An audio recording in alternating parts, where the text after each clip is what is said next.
Ó Senhor, meu Deus.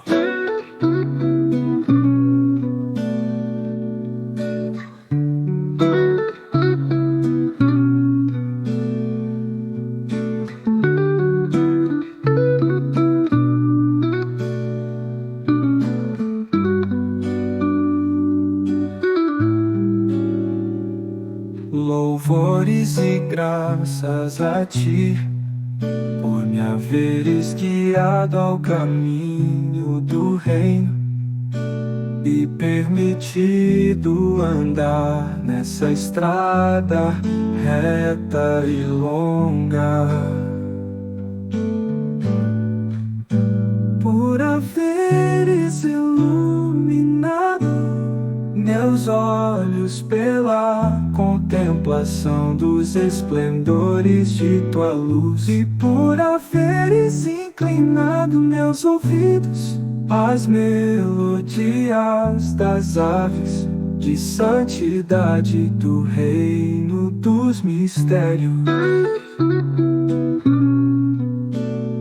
e atraído meu coração com teu amor entre os retos.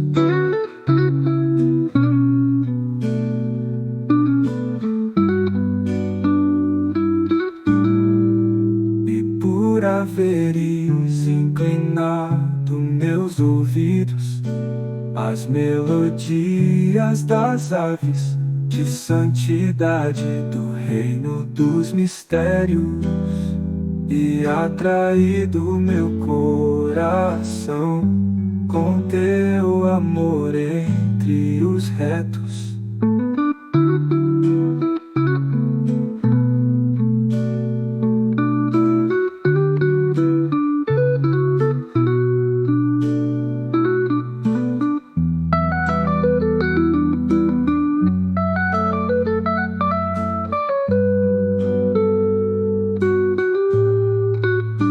Por haveres iluminado meus olhos pela contemplação dos esplendores de tua luz, e por haveres inclinado meus ouvidos às melodias das aves de santidade do reino dos mistérios, e atraído meu coração com teu amor entre os retos.